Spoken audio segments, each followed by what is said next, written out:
How far back can we go in the history? Yeah, the Lambton Soccer Club, as it was then, formed in 1959 as just a collection of junior teams, and in 1969 a senior team was asked to join the Northern New South Wales Federation Second Division. It replaced Dudley at the time, so we were known as Dudley Lambton initially in that first year, and from there we've been in the Northern Federation ever since. The club was I spent a lot of time in, I guess, that second tier of football, so through the 70s and 80s, and in the 80s we're actually in the then third division. We had some success. We won some grand finals through the 80s and gained promotion to the second division in the late 80s, in 88. Through the 90s, had some good success again. Won some grand finals. Marty Davidson was a coach in 97, 98 when we won the grand finals in the then second division. His son Kevin actually plays for us in our current first grade side in the NPL. But yeah, and we also made the grand final in 2007 in the first division, what became the first division. Brett McCauley was the leading goal scorer in the competition that year, so he was a long-standing player for us and a great player through that period as well.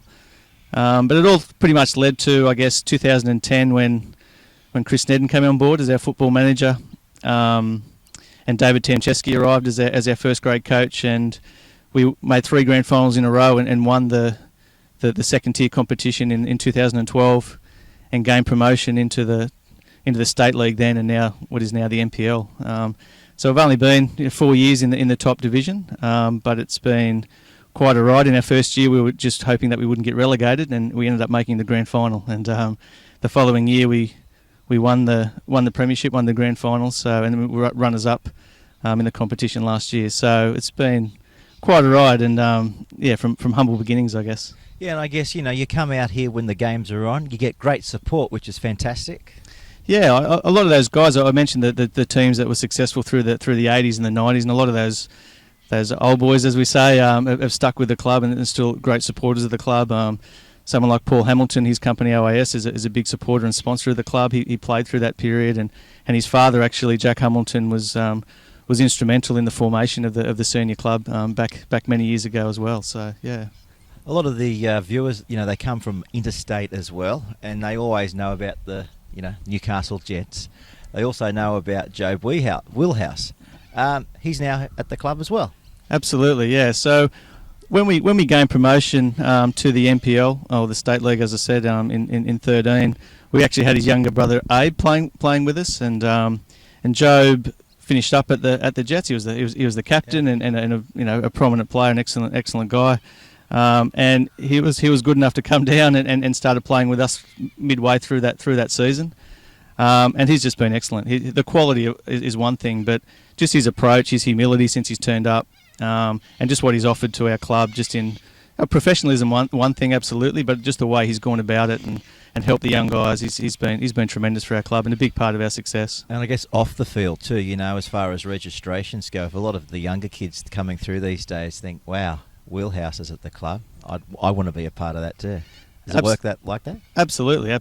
The interest in our football club, is one thing to make that top tier, but it's another thing to have success. And then when you can bring players like Job in, that's got such a name and such a reputation. And we've got a junior club as well as a senior, as part of the Lambton Jaffas Football Club, and a lot of the young kids see that a player of that ilk is playing for their club. It's tremendous. As far as your junior depth goes, you're pretty happy with where it's at?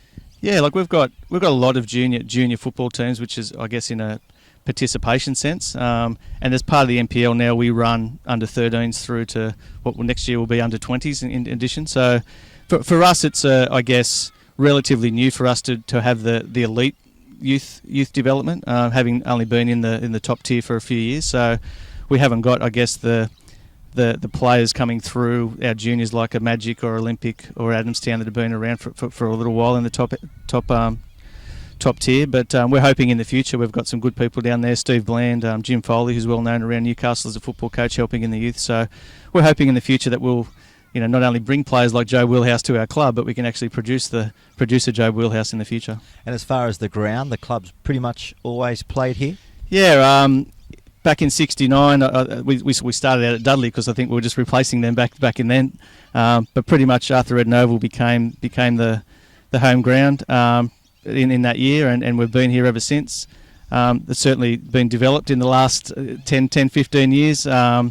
We had a bit of work with Newcastle Football that helped us knock down our old wooden little dressing shed that was in the corner of to the facility that's there now, and built a grandstand, and certainly the playing surface has certainly improved in recent years as well.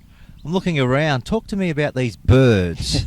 I came in here today and you had the fishing lines going left, right and centre. I thought, hello, there's no water here. It's a football ground. What's that all about? Yeah, I think they're the corals, the birds. They keep ripping up the grass. John McCauley, who's been with our club for many years and does a tremendous amount. He comes down here pretty much every second day to look after our ground for us, and you saw him today firing fishing lines up over light poles to string a fishing line between the two light poles and put his fake bird there to scare him off, and it's been absolutely effective. So yeah, it's a unique approach though.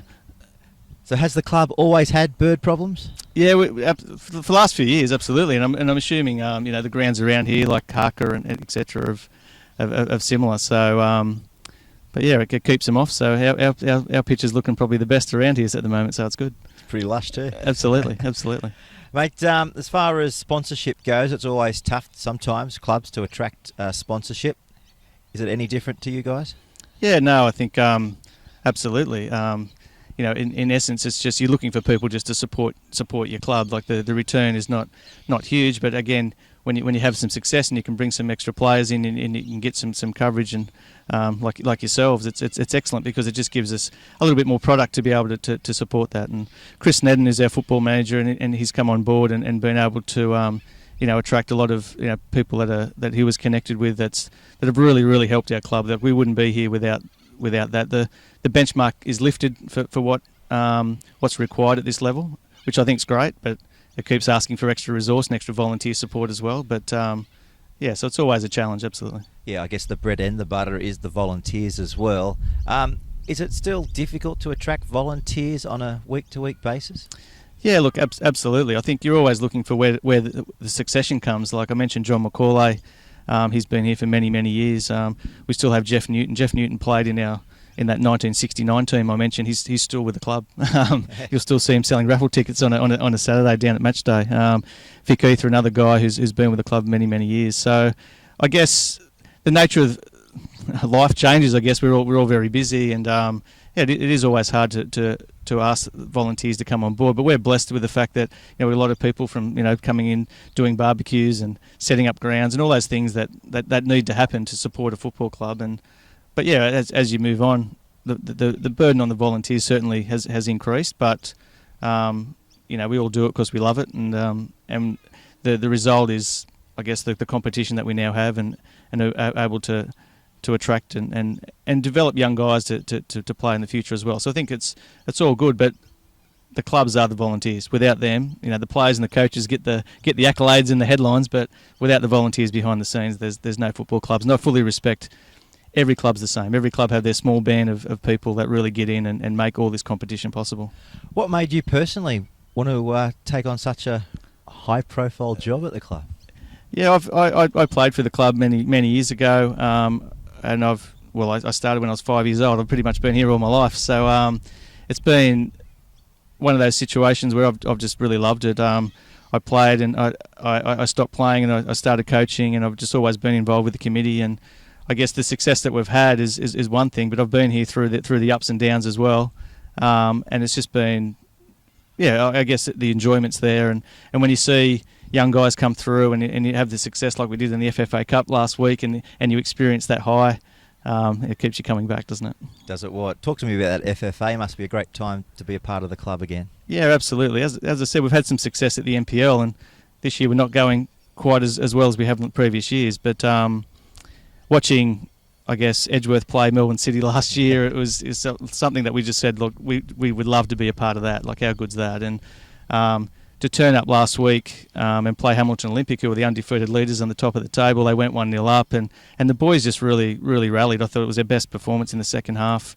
I think they just wanted it for each other and for the club. They were really hungry for it, and it's so exciting. Like, again, we've got the live draw at Fox Sports at 3 p.m. next Thursday that we'll be a part of, and who knows who we might draw. And but whoever we draw, it's just an exciting national competition to be a part of, and again, another step from where we were, a short time ago in the second tier to now be playing in the FFA Cup with players like John Majerowski and Joe Wheelhouse and things at our club. It's been excellent, really exciting. It's been a quick ride to success over the last 4 or 5 years then. Yeah, it has. I just mentioned John Majerowski, and when we got promoted, he was the first player that came on board I guess he had a friendship with David Tamchescu, who was the then coach. And just his leadership, just having someone of that stature, I guess other players start to think, well, these guys are fair income.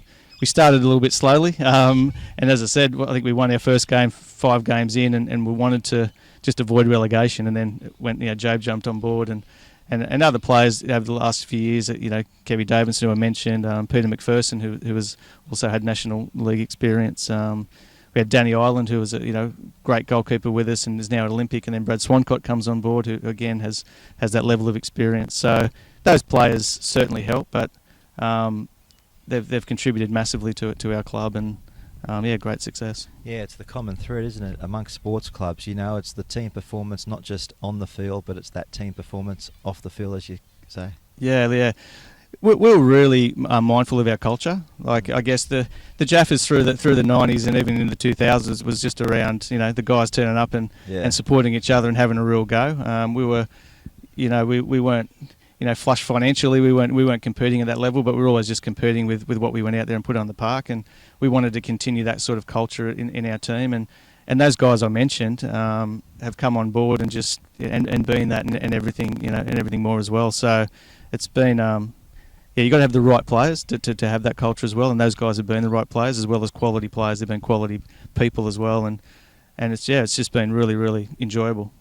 Mate, own that camera. The FFA's around the corner. What would you say to your fans to come out and support the club through the knockout? Yeah, no matter who we draw, we've got the players to compete. We want to go to the next level as well. So please come out and support us. It's going to be a tremendous night. Whoever we play, wherever we are. Come out and support us, and we'll be doing our very best to continue in this competition. Back on the ground locally, how are you for this week? Yeah, we're up against Magic this weekend. So again, the high of the FFA Cup, we've got to make sure that we haven't got too many games that we can afford to drop. So Broadmeadow Magic are a quality side. They've always got quality players and plenty of goals in them. So, but I think the confidence that we've got out of last week, we're going to be very keen to bring that form now into the NPL, and hopefully we've got our sights on that top 4, and we'll be fighting very hard to get there, no doubt. Only a drain separates Magic and here crosstown rivalry, one might say. Yeah, and I think we've had some really good games. We've had some success over there against them, and they knocked us off in that first grand final, as I mentioned. Quite convincingly in the end, but as they did, but. Definitely. Yeah, we've got a good relationship with them. Steve Hotef, the president over there, is a good guy. They run a great club. They've got a great facility, and they set a benchmark in this competition that all the other clubs are trying to get to. So it should be a great game, as it always is with them. All right, mate. Well, thanks very much for taking the time out to talk to everybody here at Bar TV. I better let you get back to your bird catching. No worries. We'll fire a few arrows over the light poles.